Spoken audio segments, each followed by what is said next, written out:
नमस्कार विद्यार्थी मित्रांनो, लेट्स कॉन्कर मॅथ्स या यूट्यूब चॅनलवरती तुमचे मनापासून स्वागत. आज आपण इयत्ता 10वी विषय गणित 2023 मार्च 2023ची प्रश्नपत्रिका सोडवत आहोत.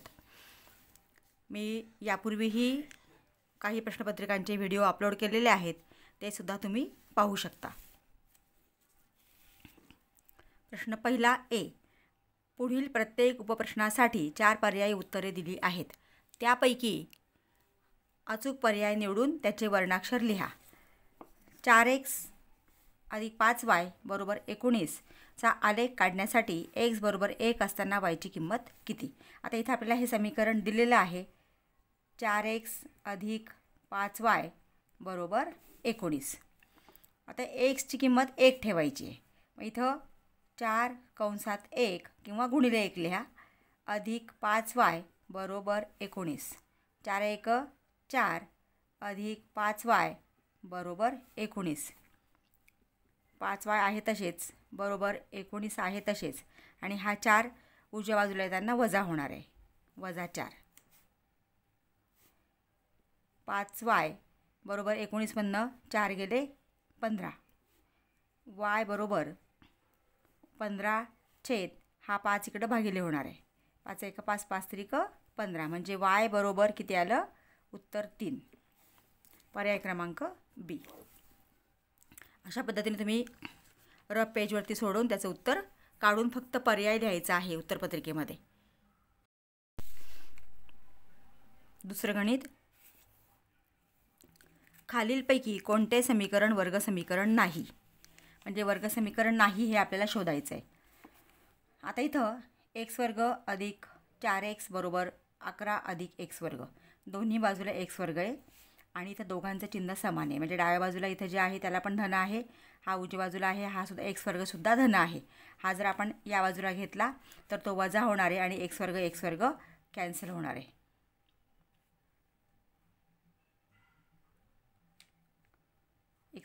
x² इथे कॅन्सल झाले म्हणजे इथे काय उरणार आहे? फक्त 4x = 11. पुढचं हे x² इथं आहे. x² = 4x हे वर्ग समीकरण आहे. 5x² = 90 हे सुद्धा वर्ग समीकरण आहे. म्हणजे 5x² - 90 = 0 आपण लिहू शकतो. तसे ते x² - 4x = 0 लिहू शकतो. आता इथं सुद्धा दोन्ही बाजूला x आहे. x².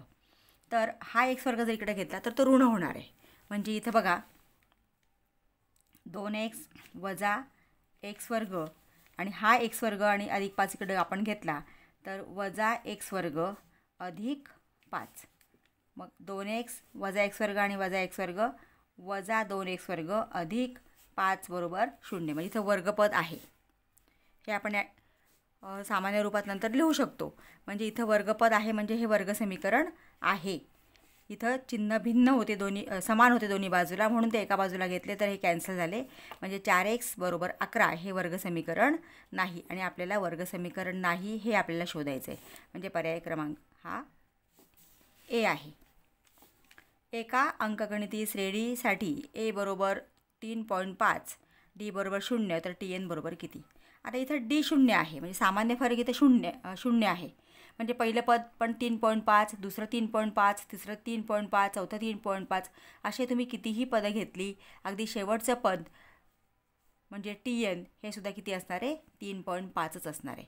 कारण या ठिकाणी डीची किंमत 0 आहे. सामान्य फरक जो आहे याच्यामध्ये आहे तो नाहीच आहे. प्रत्येक पद हे 3.5च आहे. म्हणजे इथं tn किती येणार? 3.5. पुढचं चौथं गणित. जर number of a = 2, probability of a = 1/5 तर नंबर ऑफ एस काढा. त्याचं सूत्र काय बघा.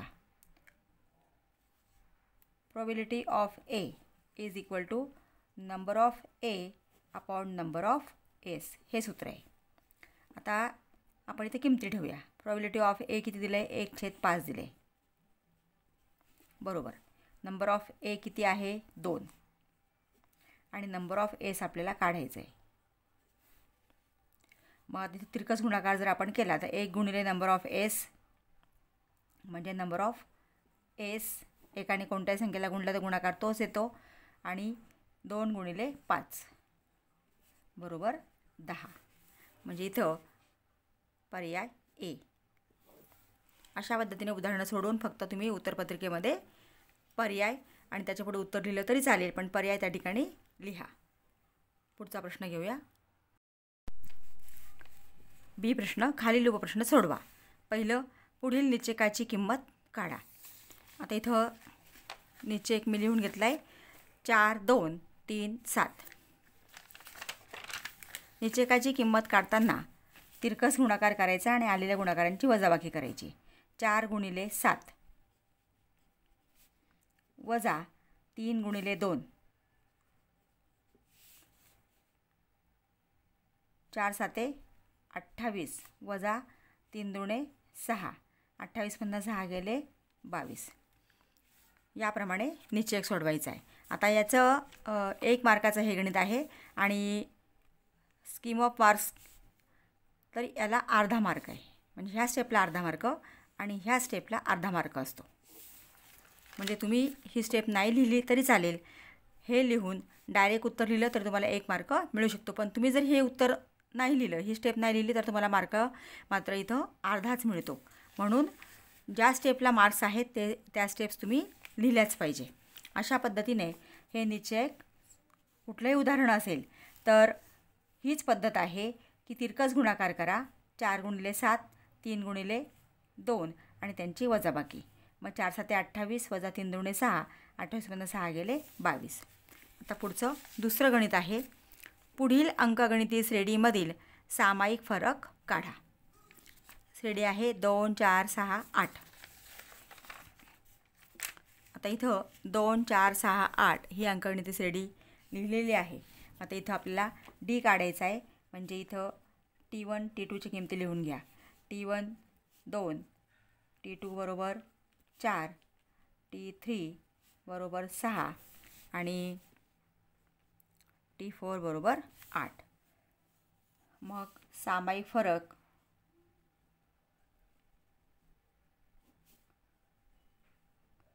तो दर्शवतात डीने. बरोबर T2 वजा T1, T2 वजा T1 बरोबर T2 आहे 4, 4 वजा T1 आहे 2, 4 वजा 2 बरोबर 2.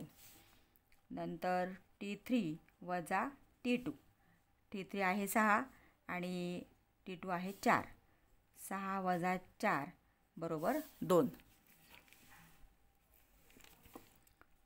T4 वजा T3, T4 आहे 8 आणि T3 आहे 6, म्हणजे 8 वजा 6 बरोबर 2. आता इथे जो फरक आहे तो स्थिर आहे, म्हणजे तीच संख्या येते. म्हणजे इथे सामान्य फरक जो आहे डी बरोबर किती आला, डी बरोबर 2. सामान्य फरक डी बरोबर 2. तर इथे सुद्धा मार्क म्हणजे पहिली जी स्टेप आहे त्याला अर्धा मार्क आहे आणि शेवटची जी स्टेप आहे त्याला 1 मार्क आहे. म्हणजे डीची किंमत तुम्ही जी दाखवलेली आहे त्याला 1 मार्क आहे. अशा पद्धतीने हे मार्कांची विभागणी असते. नंतर आता पुढचं गणित आहे तिसरं. एका वस्तूवरील CGSTचा दर 9% असेल तर HGSTचा दर किती? CGST आणि HGSTचा दर जो आहे तो सारखाच असतो. म्हणजे हा जो आहे 9% तो HGSTचा सुद्धा किती असणार आहे, 9% असतो. तिसरं गणित.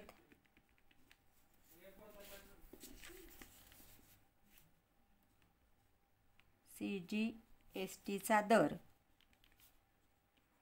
दिलेला आहे आपल्याला 9%. म्हणून SGSTचा दर सुद्धा 9%. आणि हे उत्तर लिहायला डायरेक्ट 1 मार्क आहे. पुढचं आहे. एक नाणे फेकले असता नमुना अवकाश S लिहा.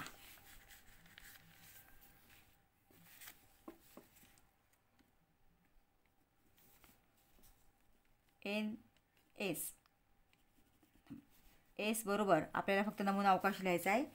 S बरोबर महिरपी कंसात एकच नाणं फेकलं आहे म्हणजे एच आणि टी. H T. जर आता इथं फक्त नमुना अवकाश लिहायचा आहे म्हणून एस बरोबर एच टी. आणि जर नमुना अवकाशातली संख्या लिहायची असेल तर मग नंबर ऑफ एस लिहा. एस बरोबर 2. जर नसेल तर याला डायरेक्ट 1 मार्क असतो आणि हे लिहायची गरज नाही. पण जर तुम्हाला दोन्ही विचारले असतील तर याला अर्धा आणि याला अर्धा मार्क असतो. मग तुम्हाला ते मात्र दोन्ही लिहावे लागतील. तर अशा पद्धतीने आपण पहिला प्रश्न सोडवलेला आहे.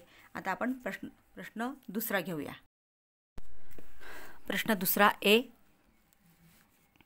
खालील कोणत्याही 2 कृती पूर्ण करून लिहा. पहिलं आहे त्यातलं खालील कृती पूर्ण करा व एक्सची किंमत काढा. 5x अधिक 3y बरोबर 9 आणि 2x वजा 3y बरोबर 12 हे 2 एक सामायिक समीकरण दिले आणि त्याच्यावरून आपल्याला ही कृती पूर्ण करायची. तर बघा इथं 5x अधिक 3y बरोबर 9 हे समीकरण 1 आणि 2x वजा 3y बरोबर 12 समीकरण 2. आता इथं समीकरण 1 अधिक समीकरण 2 यांची बेरीज करू.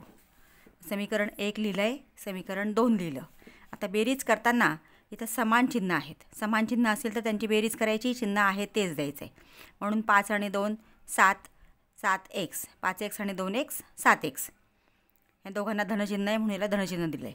आता इथं अधिक 3y वजा 3y 0 होतात आणि 9 अधिक 12, 12 आणि 9 इथं येणार आहे 21.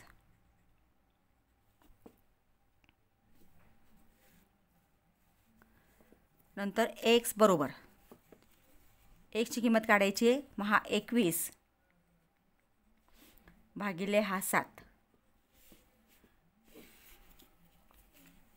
7 त्रिक 21 इथं भाग दिला आहे. 7 त्रिक 21 म्हणजे इथं येणार आहे 3. अशा पद्धतीने हे दिलेली कृती जी आहे ते बॉक्स आपल्या. दुसरं उदाहरण. वर्ग समीकरणाच्या मुळांचे स्वरूप ठरवण्यासाठी खालील कृती पूर्ण करा. x वर्ग अधिक 2x वजा 9 बरोबर 0 हे वर्ग समीकरण दिले आणि याची उकल या ठिकाणी दिले. x वर्ग अधिक 2x वजा 9 बरोबर 0 ची तुलना ax वर्ग अधिक bx अधिक c बरोबर 0 शी करून abcच्या किमती लिहून ही कृती आपल्याला पूर्ण करायची. पूर्ण कृती उत्तरपत्रिकेत आहे तशी लिहायची आहे. आता बघा x वर्ग अधिक 2x वजा 9 बरोबर 0 ची तुलना ax वर्ग अधिक bx अधिक c बरोबर 0 शी करून. आता इथं ax वर्ग म्हणजे इथं ax वर्ग म्हणजे इथं a किती आहे 1, a बरोबर 1, b बरोबर 2 आणि c बरोबर वजा 9. b वर्ग वजा 4ac बरोबर b ची किंमत आहे 2 म्हणून 2चा वर्ग वजा 4ac. कृतीमध्ये कोणत्याही कृतीमध्ये बरेचसे उत्तर आपल्याला त्या ठिकाणीच फक्त शोधायचे असतात. म्हणून तुम्ही जर थोडंसं निरीक्षण केलं त्या कृतीचं तर सहज तुम्हाला उत्तरं लिहिता येऊ शकतात. आता 4 आहे तसाच. ची किंमत इथे किती आहे 1. ची किंमत वजा 9 आहे तशी फक्त लिहायची आहे. आता याची की बी वर्ग वजा 4ac बरोबर डेल्टा म्हणून डेल्टा बरोबर 2चा वर्ग 4 अधिक. आता इथं अधिक का दिलं आहे तर वजा गुणिले वजा अधिक होतो म्हणून 4 1 4 आणि 4 9 36 यांच्यामध्ये गुणाकार आहे म्हणून तो गुणाकार करा. 4 1 4, 4 9 36. 4 अधिक 36 बरोबर 40. बी वर्ग वजा 4ac. इथं सीची किंमत लिहिताना इथं बॉक्स होता म्हणजे 4 बॉक्स असतात 2 मार्कासाठी 1 2 3 4. इथे एक बॉक्स होता म्हणजे abcच्या किमती आपण या वर्ग समीकरणावरनं लिहू शकतो. मग बी वर्ग वजा 4ac किंमत किती आली आहे 40 म्हणजे 0पेक्षा मोठी आहे म्हणून वर्ग समीकरणाची मुळे वास्तव व असमान आहेत. पुढची तिसरी कृती चार्ट दिलेला आहे. खालील सारणी योग्य संख्या किंवा शब्द लिहून पूर्ण करा. इथं शेअर्सच्या संदर्भात हे गणित आहे. अनुक्रमांक, दर्शनी किंमत, मूल्य प्रकार, बाजारभाव. आता शेअरची दर्शनी किंमत इथं दिले, मूल्य प्रकार कोणता आहे आणि त्याचा बाजारभाव किती आहे त्यानुसार इथं आपल्याला बॉक्स भरायचे आहेत. आता इथे ही कृती मी लिहून घेतली आहे. पहिलं, दर्शनी किंमत आहे 100. सममूल्य म्हणजे इथं दर्शनी किंमतीत आणि बाजारभावामध्ये त्या शेअरच्या किंमतीत बदल होत नाही. म्हणजे सममूल्य प्रकार जर असेल तर दर्शनी किंमत जी असते तीच किंमत बाजारभावसुद्धा असते.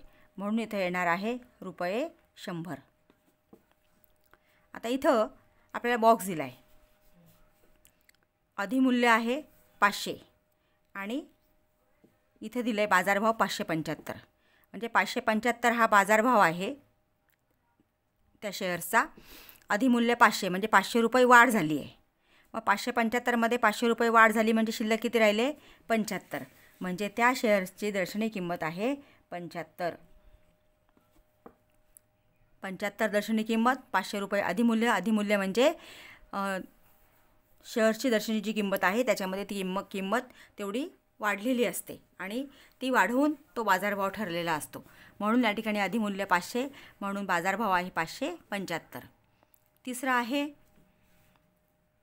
₹10 आणि इथं ₹5 म्हणजे दर्शनी किंमतीपेक्षा बाजारभाव कमी झाला आहे. त्या शेअर्सचा दर्शनी किंमतीपेक्षा बाजारभाव कमी म्हणजे जेव्हा किंमत वाढते बाजारभावामध्ये तेव्हा त्याला अधिमूल्य म्हणतात आणि जेव्हा कमी होते तेव्हा त्याला अवमूल्य म्हणतात. म्हणजे दर्शनी किंमतीपेक्षा अवमूल्य झालेलं आहे आणि किंमत कमी झाली. मग कितीने कमी झाली? तर इथं 10 होते, इथं 5 झाले म्हणजे 5ने कमी झाली.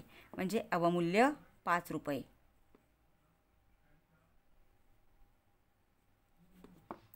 अवमूल्य ₹5. चौथं यातलं, शेअरची दर्शनी किंमत आहे ₹200. अवमूल्य आहे 50. म्हणजे ₹200 किमतीमध्ये ₹50 कमी झालेले आहेत. म्हणजे 200मधनं 50 गेले 150. म्हणजे त्या शेअर्सचा अवमूल्यामुळं बाजारभाव कमी होतो. म्हणून तो कितीने कमी झाला? 50ने कमी झाला. म्हणून तो बाजारभाव झाला ₹150. अशा पद्धतीने आपल्याला कृती सोडवायच्या असतात. आता पुढचा बी प्रश्न घेऊया. प्रश्न दुसऱ्यातला बी प्रश्न, खालीलपैकी कोणतेही 4 उपप्रश्न सोडवा. त्यातलं पहिलं आहे, खालील एक सामायिक समीकरणे सोडवा. x + y = 4 आणि 2x - y = 2. आता हे एक सामायिक समीकरण सोडवताना तुम्ही इथे कुठली पद्धत वापरायची ते आपल्याला दिलेलं नाही. म्हणून तुम्ही नेहमीची पद्धत किंवा क्रॅमर्स रूलने पण सोडवू शकता. आता यांना आपण नंबर देऊन घेऊया. समीकरण 1, समीकरण 2. एक सामायिक समीकरण सोडवताना चलांच्या सहगुणकांचं निरीक्षण करा की कोणत्या चलाचे सहगुणक समान आहेत. आता इथे 1 आहे, 2 आहे म्हणजे 1चे सहगुणक समान नाही. इथं yचे सहगुणक 1 आणि 1 आहे म्हणजे yचे सहगुणक समान आहेत. जर सहगुणक समान असतील तर त्या चलांचे चिन्हांचं निरीक्षण करा. इथे भिन्न चिन्ह आहेत. मग भिन्न चिन्ह असतील तर बेरीज करायची, समान चिन्ह असेल तर वजाबाकी करायची. मग समीकरण इथं आपल्याला yचे सहगुणक समान आहेत आणि चिन्ह भिन्न आहे म्हणजे आपल्याला बेरीज करावी लागेल. मग समीकरण 1 व समीकरण 2 यांची बेरीज करू.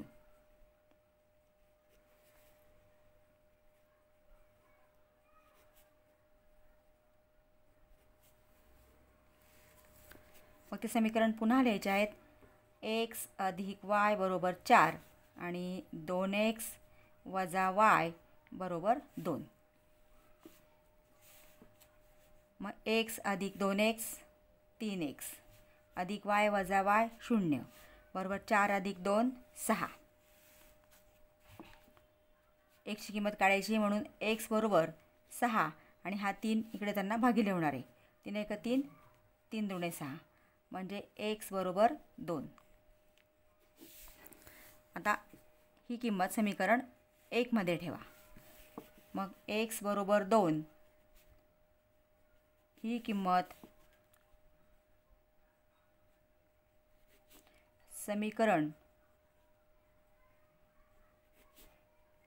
1 मध्ये ठेवू.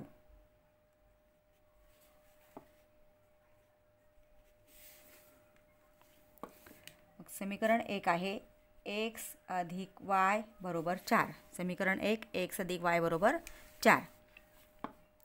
आता x ची किंमत आहे 2 म्हणून तर 2 अधिक y बरोबर 4.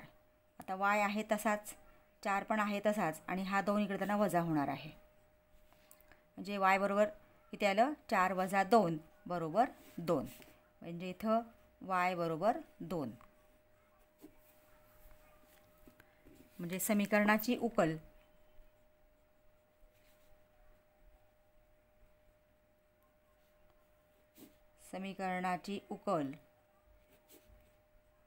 एक्स वाय बरोबर एक्सची पण किंमत 2 आहे आणि वायची किंमतसुद्धा 2 आहे. म्हणजे 2 2 अशा पद्धतीने हे उदाहरण एक सामायिक समीकरणं जी आहेत ती सोडवायची आहेत.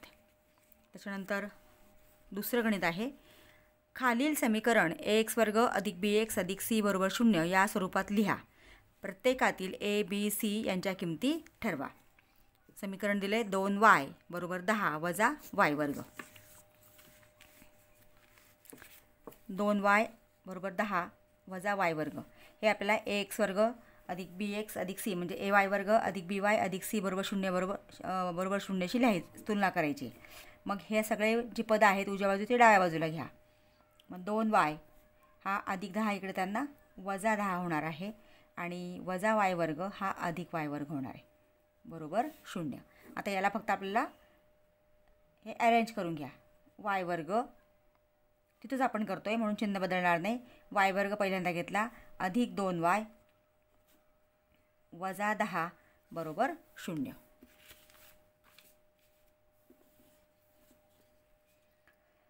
आता हे समीकरण या समीकरणाची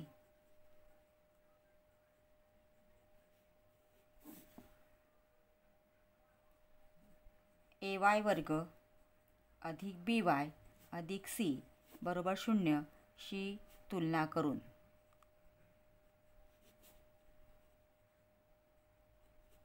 नेहमी तुलना करताना दिलेलं समीकरण ही सामान्य स्वरूप हे एकाखाली एक लिहा म्हणजे आपल्याला पटकन ए बी सीच्या किमती लिहिता येतात. मग ए बरोबर इथे किती आहे काहीच नाही म्हणजे 1. ए बरोबर 1, बी बरोबर 2 आणि सी बरोबर वजा 10. सीची किंमत आहे वजा 10. अशा पद्धतीने ए बी सीच्या किमती लिहायच्या आहेत. आता इथं 2 मार्काचं जे उदाहरण आहे ते तुम्हाला थोडंसं बायफर्गेशन सांगते. तुम्ही जे वर्गसमीकरण सामान्य रूपात तयार करता y वर्ग अधिक 2y वजा 10 बरोबर 0 याला अर्धा मार्क आहे आणि ह्या ए बी सीच्या किमती लिहायला अर्धा मार्क आहे. म्हणजे एच्या किमतीला अर्धा, बीच्या किमतीला अर्धा आणि सीच्या किमतीला अर्धा मार्क. अशा पद्धतीने 2 मार्काचं हे गणित आहे. जर आपण या उदाहरणाचा विचार केला तर या ठिकाणी या समीकरणांची बेरीज करू याला अर्धा मार्क आणि त्याच्यानंतर ही जी आपण किंमत ठेवतो त्याला अर्धा मार्क. म्हणजे एक्सची जी किंमत आहे ते एक्सच्या किमतीला अर्धा मार्क, एक्सची किंमत आपण ज्या समीकरणात ठेवतो आहे त्याला अर्धा मार्क आणि वायच्या किमतीला अर्धा मार्क. अशा पद्धतीने हे मार्कांचं बायफर्गेशन असतं किंवा स्वरूप असतं. आता पुढचं तिसरं गणित.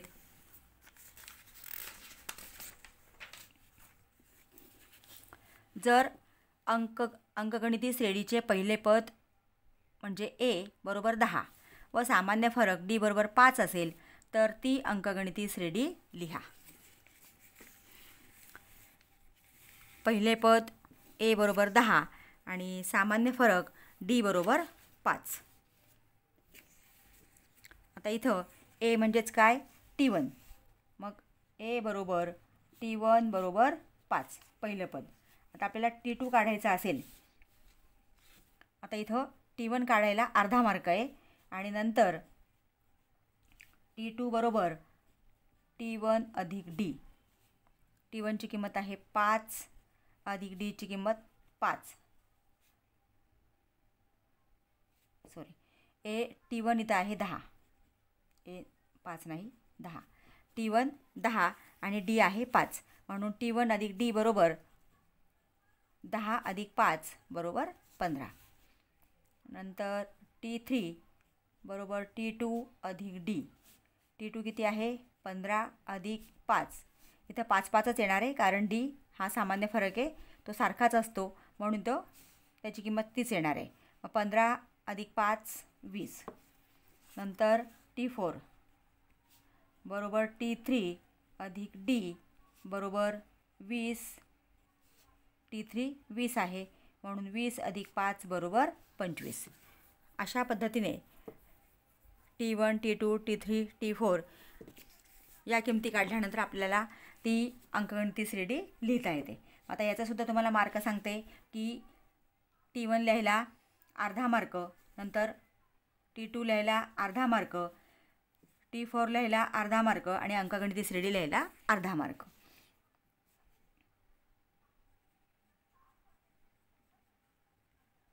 अंकगणिती श्रेणी 10, 15 हेच लिहायचे. पहिलं पद 10, 10, 15, 20, 25. 10, 15, 20, 25 डॅश डॅश ही आहे.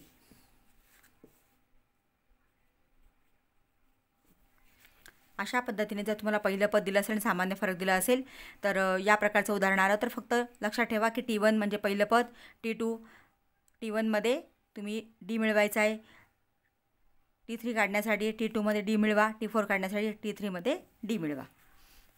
तर पुढचं गणित घेऊया. चौथं गणित. कुरिअर सेवा देणाऱ्या एका एजंटने एक पार्सल नाशिकहून नागपूरला पाठविण्यासाठी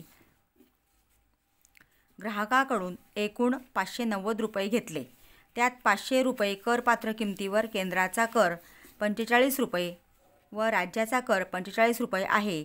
या व्यवहारात आकारलेला वस्तू सेवा कराचा दर काढा.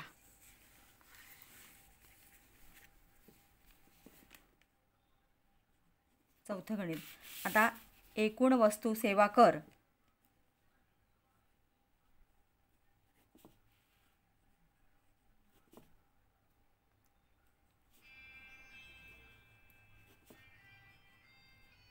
एकूण वस्तू व सेवा कर बरोबर केंद्राचा कर अधिक राज्याचा दर.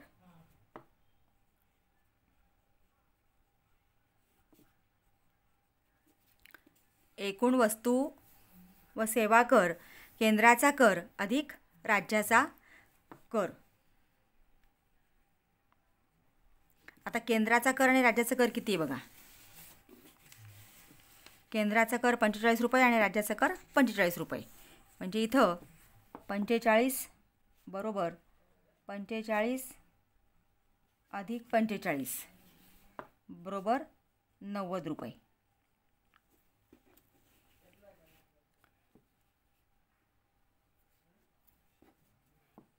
आता आपल्याला वस्तू सेवा कर काढायचा आहे आणि वस्तू सेवा कर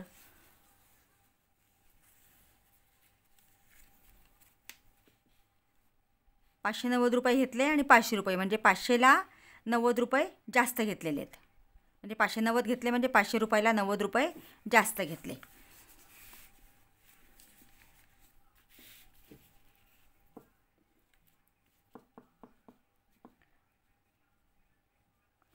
वस्तू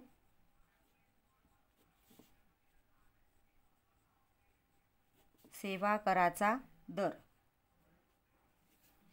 वस्तू सेवा कराचा दर बरोबर 500ला 90 रुपये आहे गुणिले 100. 2 शून्य गेले.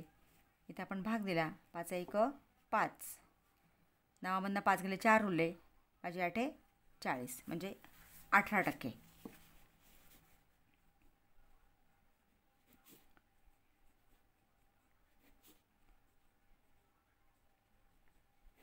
वस्तू सेवा कराचा दर बरोबर 18%. अशा पद्धतीने हे उदाहरण सोडवायचं आहे. मग कुरिअर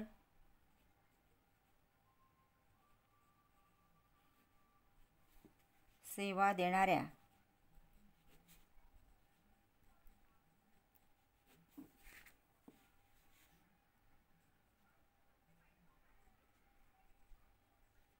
एजंटने वस्तू सेवा कराचा दर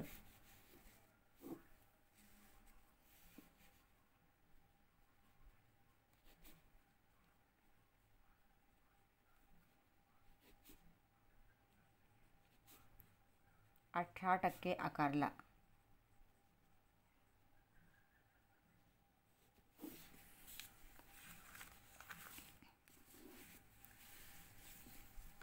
पुढचं 5वं उदाहरण घेऊया. खालील सारणीचे निरीक्षण करून मध्य काढा. गृहीत मध्य पद्धत दिले इथं. गृहीत मध्य बरोबर ए बरोबर 300 मानू. मग वर्ग दिलेत 200, 240, 240 ते 280. वर्गमध्य एक्स आय दिले आपल्याला 200 ते 240चा वर्गमध्य 220, 260 याप्रमाणे. आणि ए हा 300 म्हणजे गृहीत मध्य मानलेला आहे. नंतर इथं दिले आपल्याला ही सारणी दिलेली आहे. डी आय बरोबर एक्स आय वजा 300 म्हणजे एक्स आय म्हणजे 220, 220 वजा 300 म्हणजे वजा 80 याप्रमाणे ही सारणी आपल्याला दिलेली आहे. आता इथं यांची एफ आयची बेरीज करून दिलेली आहे. वारंवारताची बेरीज केली आहे 50 आहे आणि एफ आय डी आयची बेरीज दिलेली आहे 320. याच्यावरून आपल्याला मध्य काढायचं आहे.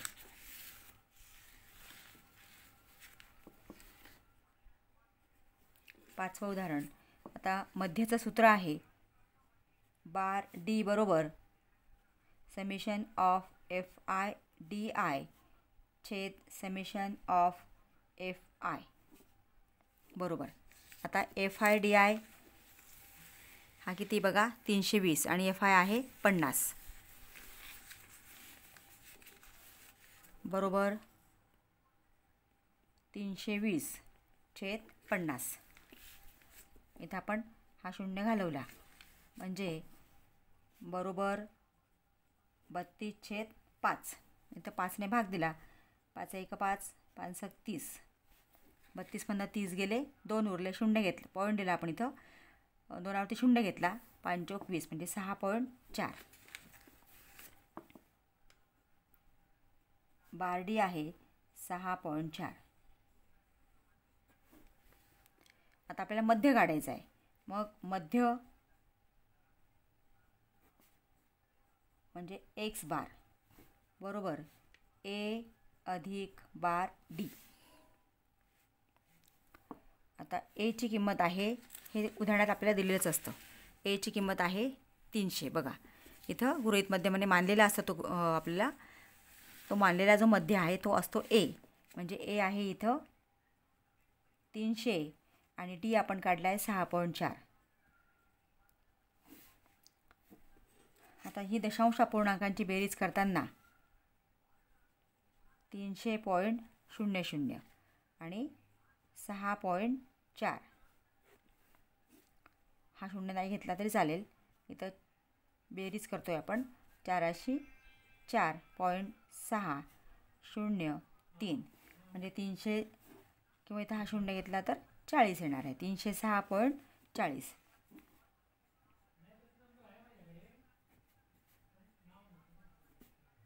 बरोबर 306.40.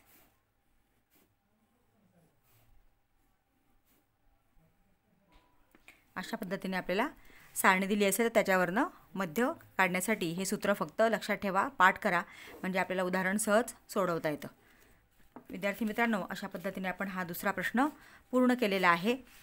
मी लवकरच तिसऱ्या प्रश्नाचा व्हिडिओ अपलोड करणार आहे. त्यासाठी तुम्हाला ते व्हिडिओ बघायचे असतील पुढचे तर तुम्हाला चॅनलला सबस्क्राईब करावं लागेल, बेल आयकॉन प्रेस करावं लागेल. तर चॅनलला सबस्क्राईब करा, बेल आयकॉन प्रेस करा. व्हिडिओ आवडला असेल तर लाईक करा आणि आपल्या मित्रांना शेअर करा आणि जास्तीत जास्त प्रश्नपत्रिका सोडवा, म्हणजे येणाऱ्या 10वीच्या परीक्षेमध्ये तुम्हाला जास्तीत जास्त मार्क मिळू शकतील. थँक्यू.